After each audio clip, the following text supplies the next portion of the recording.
This bulletin is sponsored by a diagnostic center. नमस्कार, मैं हूं जयश्री नागदा और आप देख रहे हैं सीबीसी न्यूज राजस्थान का प्राइम टाइम बुलेटिन। खबरों में जाने से पहले एक नजर आज की न्यूज हेडलाइंस पर। समझ जाइए, उल्टी दस्त, पेट दर्द कोरोना के नए लक्षण, जिससे हर 20वां बच्चा है पॉजिटिव। ऐसा अनोखा मैरिज इन्विटेशन कि धोनी भी हुए फैन। अनूठी और दुनिया में अकेली परंपरा की अच्छों का दिमाग फिरा दे। पिता ने सगी बड़ी बेटी को ही बना डाला निशाना। मां की मौत के बाद से ही बेटी के साथ ज्यादती कर रहा था हैवान पिता। पॉक्सो कोर्ट से पहली बार 2 रेपिस्ट को सजाए मौत। 15 साल की बच्ची को मारने के बाद भी नहीं छोड़ा हैवानों ने।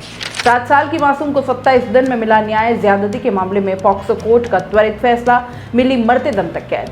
और एपीआरओ भर्ती की आंसर की में 5 से अधिक सवालों के जवाब पर विवाद। और अब खबरें विस्तार से। दिल्ली, मिजोरम, हरियाणा, उत्तर प्रदेश और केरल के बाद राजस्थान में कोरोना संक्रमितों की संख्या लगातार बढ़ रही है। इस बार चिंता की बात यह है कि कुछ मरीजों की तबीयत ज्यादा खराब हो रही है। छोटे बच्चों के अलावा इसमें बुजुर्ग व्यक्ति भी शामिल हैं जो किसी न किसी दूसरी पुरानी बीमारियों से ग्रसित हैं। विशेषज्ञों के मुताबिक राजधानी जयपुर में पिछले कुछ दिनों से छोटे छोटे बच्चों में उल्टी दस्त, पेट दर्द और तेज बुखार की शिकायतें मिल रही हैं। इनका कोरोना टेस्ट करवाया गया तो वे पॉजिटिव निकल रहे हैं। राजस्थान के सबसे बड़े कोविड हॉस्पिटल RUHS में नियुक्त शिशु रोग विशेषज्ञ डॉक्टर आलोक गोयल की माने तो इन दिनों यहां OPD में बड़ी संख्या में बच्चे आ रहे हैं। इनमें उल्टी दस्त और तेज बुखार की शिकायत ज्यादा है। वहीं कई बच्चों में तेज पेट दर्द के भी लक्षण मिले हैं। इनमें कुछ बच्चों की जांच करवाई गई तो करीब 5% बच्चे कोरोना पॉजिटिव पाए गए हैं। राजस्थान हॉस्पिटल के प्रेसिडेंट और senior pulmonologist doctor Virendra Singh के माने तो करीब 7 दिन पहले उनके हॉस्पिटल में 2 मरीज भर्ती हुए थे। इसमें एक 14 साल का बच्चा भी शामिल था। इस बच्चे को डायरिया के अलावा पेट दर्द की शिकायत थी। जांच में ये कोविड पॉजिटिव निकला, जिसे ठीक होने के बाद 1 दिन पहले ही छुट्टी दी गई। इस तरह के 70 साल के बुजुर्ग व्यक्ति भी सांस की तकलीफ के बाद भर्ती हुआ जो कोविड पॉजिटिव था। डॉक्टर वीरेंद्र सिंह की माने तो कोविड को लेकर अब वापस सतर्क होने का समय आ गया है, क्योंकि अभी जो केस आ रहे हैं उसमें उन लोगों को ज्यादा खतरा है जो कॉमोर्बिडिटी कंडीशन में है। SMS हॉस्पिटल के सीनियर प्रोफेसर और जनरल मेडिसिन यूनिट के हेड डॉक्टर रमन शर्मा ने बताया कि इन दिनों उनके पास कुछ ऐसे मरीज आए हैं जिनके डायरिया के लक्षण हैं। ऐसे मरीजों की जब जांच करवाई गई तो वे कोविड पॉजिटिव निकले। उन्होंने कहा कि अभी जो कोविड के अधिकांश मरीज आ रहे हैं उनमें लक्षण सामान्य हैं, जैसे गले में खराश, बुखार, खांसी इत्यादि। उन्होंने बताया कि ओमिक्रॉन के सब टाइप वेरिएंट में इस तरह के सामान्य लक्षण तीसरी लहर में भी देखने को मिले थे, लेकिन अब कुछ मरीजों में डायरिया की शिकायत देखने को मिल रही है। राजस्थान में कोरोना के पिछले एक सप्ताह में 296 नए मरीज मिले हैं। करीब एक सप्ताह पहले पूरे राज्य में 18 मरीज आए थे, जो अब बढ़कर 89 तक पहुंच गए हैं। शुक्रवार को राज्य में 89 पॉजिटिव मिले थे, जो पिछले 1.5 महीने में सर्वाधिक थे।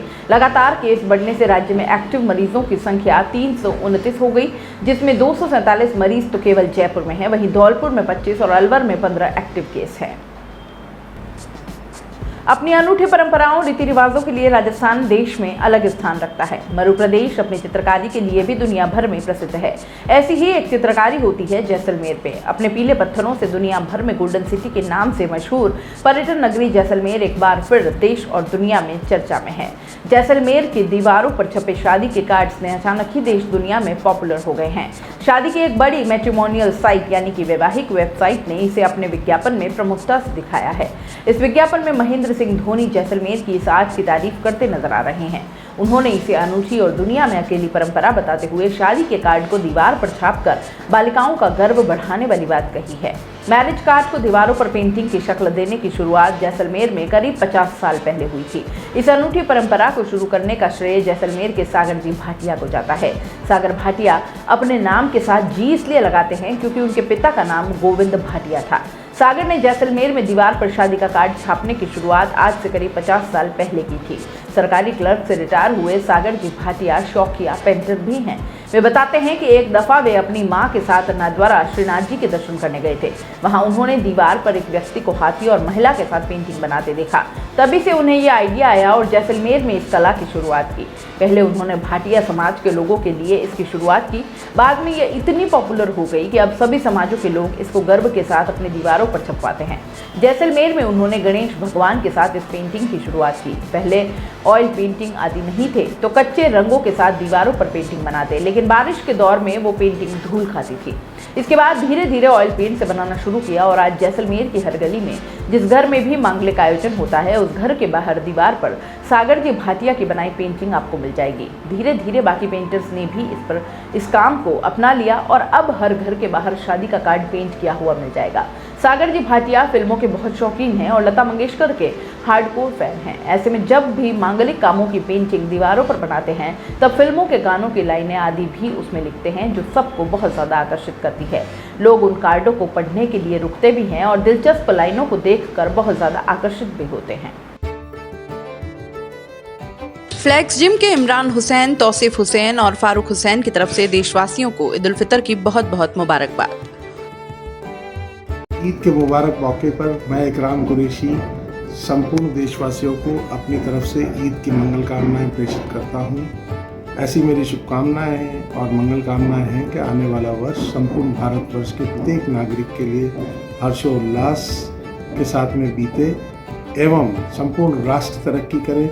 विश्व गुरु की जो हमारी तमन्ना है आने वाले समय के अंदर में सकारात्मक रूप से आगे बढ़ते हुए हमें हासिल हो, ऐसी मेरी शुभकामनाएं। धन्यवाद। राजस्थान ही नहीं देश का ये पहला मामला है जब पॉक्सो कोर्ट ने एक साथ एक ही केस में 2 लोगों को फांसी की सजा सुनाई है। बूंदी की पॉक्सो कोर्ट ने नाबालिग का गैंगरेप और हत्या करने वाले 2 आरोपियों को फांसी की सजा सुनाई है। जज बालकृष्ण मिश्र ने आरोपी सुल्तान भील और छोटू लाल पर 1,20,000 रुपए का जुर्माना लगाया है। Special public prosecutor Mahavir Singh Krishnawat का ये दावा है। मामले में 17 साल का एक नाबालिग आरोपी है। फिलहाल उसका केस बाल न्यायालय यानी कि जेजे कोर्ट में चल रहा है। आरोपियों ने 15 साल के किशोरी की हत्या करने के बाद लाश के साथ रेप किया। शरीर पर 19 जगह निशान मिले थे। बूंदी के इस हिला देने वाले मामले में पुलिस ने सिर्फ 14 दिन में चालान पेश कर दिया। इस घिनौनी वारदात की जांच पड़ताल के आधार पर पुलिस ने 100 पन्नों की चार्जशीट में बच्ची के साथ हुई दरिंदगी की कहानी लिखी थी।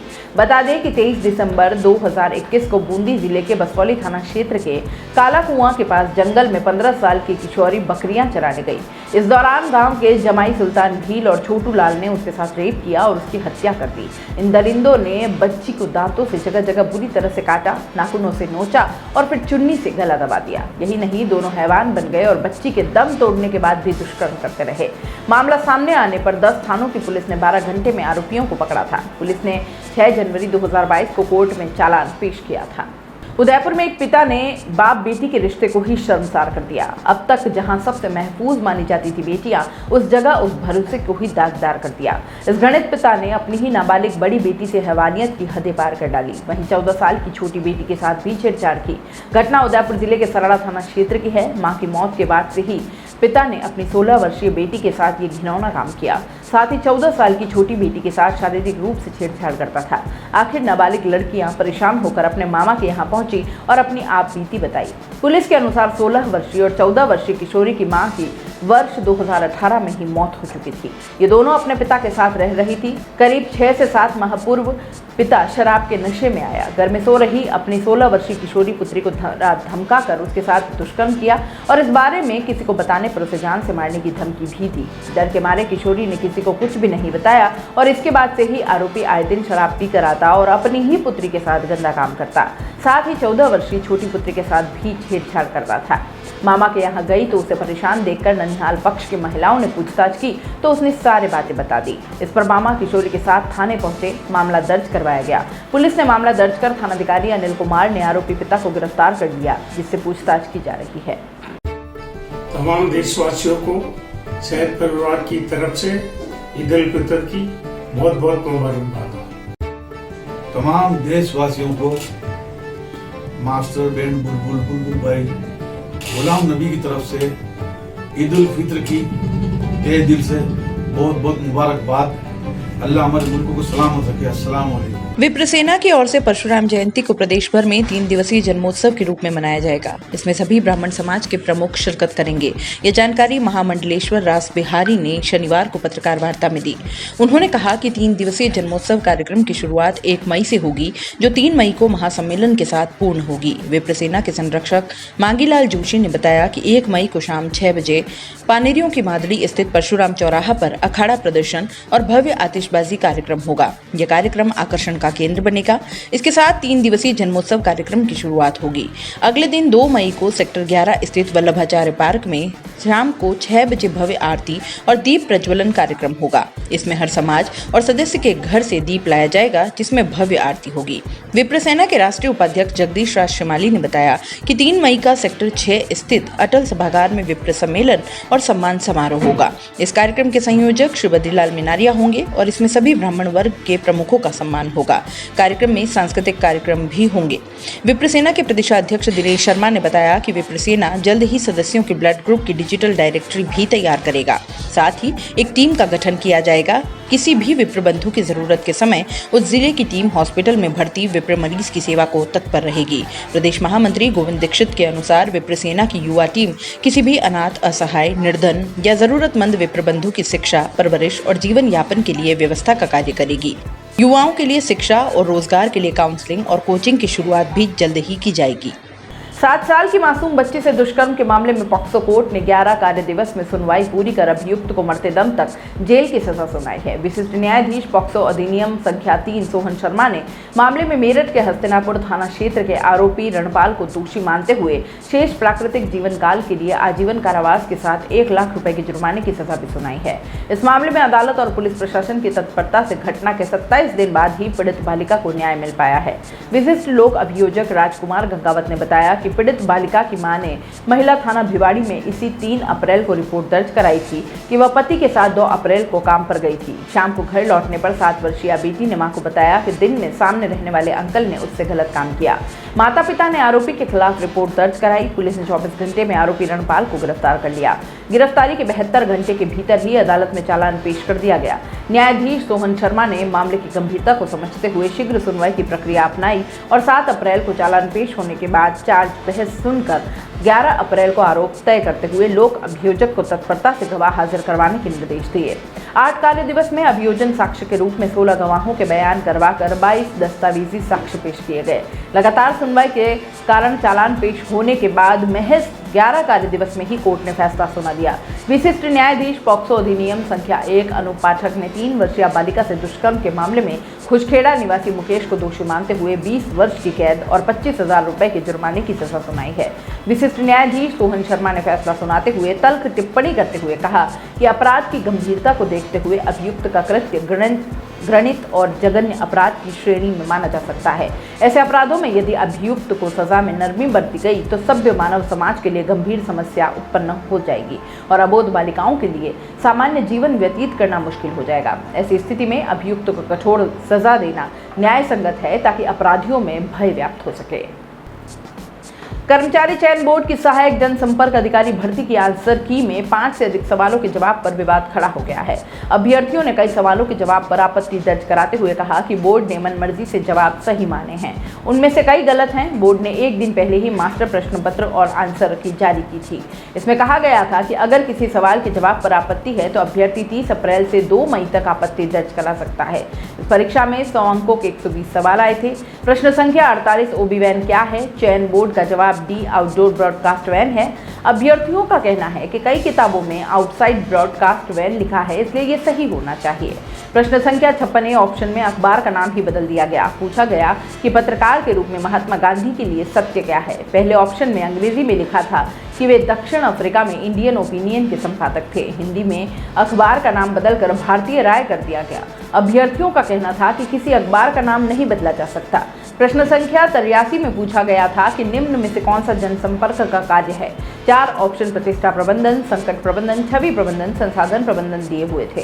चयन बोर्ड ने जवाब डी संसाधन प्रबंधन माना है। अभ्यर्थियों का सवाल उठाया कि चयन बोर्ड ने किस आधार पर जनसंपर्क को संसाधन प्रबंधन मान लिया। हरिप्रसाद शर्मा, अध्यक्ष कर्मचारी चयन बोर्ड, कहते हैं कि एपीआरओ के पेपर में जीके के सवालों को छोड़कर जनसंपर्क से जुड़े कई सवाल ऐसे थे जिनका सटीक जवाब नहीं दे सकते। ऐसे सवालों के जवाब में या तो सभी ऑप्शन सही लग रहे थे या 2 या 3 ऑप्शन। कई सवालों के जवाब तो ऐसे हैं जिन पर आपत्ति के लिए प्रमाणित दस्तावेज भी नहीं है। प्रश्न पत्र और आंसर की जारी कर दी है। प्रमाणित दस्तावेज के साथ ही अभ्यर्थियों को आपत्ति दर्ज करानी है। आपत्तियां आने के बाद एक्सपर्ट से जांच करवाएंगे। प्राइम टाइम बुलेटिन में इतना ही। दीजिए इजाजत। नमस्कार। This bulletin is sponsored by a diagnostic center. दोस्तों, सीबीसी न्यूज आपके सहयोग से लगातार बढ़ता जा रहा है। स्वतंत्र पत्रकारिता का सहयोग करने के लिए आपका धन्यवाद। सबसे पहले तो जिन लोगों ने हमारे चैनल को सब्सक्राइब नहीं किया है तो पहले सब्सक्राइब करें, जिसका कोई शुल्क नहीं लगता और बड़ा आसान है। बस नीचे दिख रहे लाल सब्सक्राइब के बटन को दबाना है और पास में दिख रहे बेल आइकन को भी दबाना है, ताकि आपको अपने सीबीसी न्यूज के हर अपडेट्स मिल सके। हमारे इंस्टाग्राम पेज और फेसबुक पेज को भी लाइक करें, फॉलो करें, वहां पर भी आपको मिलती है तरह तरह की अपडेट्स। हम पूरे राजस्थान से आपके लिए लाते हैं वो खास खबरें जो आपके लिए जरूरी है, और वो भी पूरी बेबाकी के साथ। पत्रकारिता के इस मुश्किल दौर में आपकी आवाज जिम्मेदारों तक पहुंचाना ही हमारा लक्ष्य है, और ये आपके सहयोग के बिना संभव नहीं है। हमारा सहयोग करें, स्वतंत्र पत्रकारिता में अपना योगदान दें और ज्वाइन बटन पर जाकर सदस्यता लें, चाहे सबसे छोटी सहायता के रूप में ही क्यों ना हो। जनता की बेबाक आवाज बने रहें, उसके लिए सहयोग आपको ही करना है। सब्सक्राइब करिए और ज्वाइन बटन पर क्लिक कर सदस्यता ग्रहण कीजिए।